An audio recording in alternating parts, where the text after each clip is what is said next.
మంది చదువుకుంటున్న పాప అంజలి అనే ఒక అమ్మాయి ఇవాళ సూసైడ్ చేసుకుని 3 days అయ్యింది.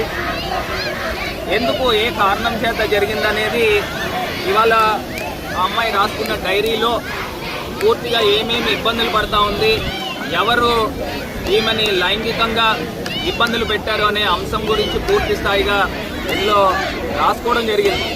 ఆ అమ్మాయి కూడా లాస్ట్లో చెప్తా ఉంది, ఒక డ్రగ్ పేరు చెప్తూ నేను అది తీసుకుంటా ఉన్నాను, I will be dead and paralysed person అని మెన్షన్ చేస్తూ ఆ అమ్మాయి చెప్పింది క్లియర్గా, నా యొక్క అవయవాల్ని దానం చేయాల్సిందిగా అని ఇందులో మెన్షన్ చేసుకుంటూ రాసింది.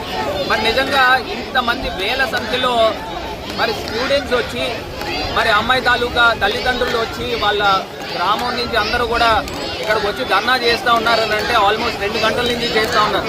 ఇప్పుడు దాకా ఏ రకమైన అంశాల గురించి కూడా యాజమాన్యం వచ్చి కానీ ఆ అమ్మాయి పరిస్థితి ఏ రకంగా ఉంది, నిజంగా ఆ అమ్మాయి బతికి ఉందా లేదా అనే అంశాన్ని కూడా ఇప్పుడు దాకా ప్రకటించడం జరగల. 3 రోజుల క్రితం జరిగినప్పుడు వాళ్ళు చెప్తా ఉన్నారు కుటుంబ సభ్యులు, కేవలము ఐసీయూలో కూడా పెట్టలేదు, కనీసం ఆ వెంటిలేటర్ పెట్టి వదిలేశారనే అంశం గురించి మాట్లాడుతూ ఉన్నారు. మరి నిజంగా ఇంత దారుణమైన ఘటన రాజమహేంద్రవరం నగరంలో జరగడము నిజంగా చాలా దురదృష్టకరం.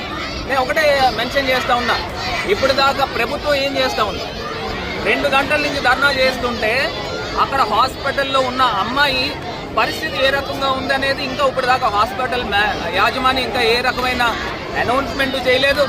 మరి ఇక్కడ ఇంతమంది స్టూడెంట్స్ అందరూ వచ్చి ఇక్కడ ధర్నా చేస్తున్నారని అంటే అసలు పరిస్థితులు ఏ రకంగా, ఆడపిల్లల పరిస్థితులు ఏ రకంగా ఈ కూటమి ప్రభుత్వంలో ఉన్నాయనేది కూడా ఒక్కసారి ప్రజలు కూడా గమనించాలి. నేను ఒకటే అంశం చెప్తా ఉన్నా, 2 గంటల నుంచి స్టూడెంట్స్ అందరూ కూడా వేల సంఖ్యలో ఇక్కడికి వచ్చి ధర్నా చేయాల్సిన అవసరం ఏముంది అని అడుగుతా ఉన్నా. ఇప్పుడు ఈ అమ్మాయి క్లియర్గా రాసింది, ఏమని రాసుకుని ఉంది, ఎవరైతే ఒక సూపరింటెండెంట్ ఉన్నాడో దీపక్ అనే ఒక వ్యక్తిని మెన్షన్ చేస్తూ మరి ఇందులో ఈ డైరీలో మెన్షన్ చేసింది. మరి ఇప్పుడు దాకా పోలీసు ఏం చేస్తూ ఉన్నారు, ఈ ఘటన జరిగి 3-4 రోజులైంది. 3-4 రోజుల క్రితమే అమ్మాయి ప్యారలైజ్ అయిపోయింది అనేది మరి కుటుంబ సభ్యులు చెప్తా ఉన్నారు. మరి ఈ రకమైన ఘటన జరిగినప్పుడు ఎందుకు ప్రభుత్వం స్పందించట్లేదని ఇవాళ మేము డిమాండ్ చేస్తూ ఉన్నాము. ఖచ్చితంగా ఇప్పటికైనా హాస్పిటల్ యాజమాన్యము అసలు అమ్మాయి పరిస్థితుల వివరాల గురించి ఇప్పటికి బయటికి తీసుకొచ్చి చెప్పాల్సిన అవసరం ఉంది.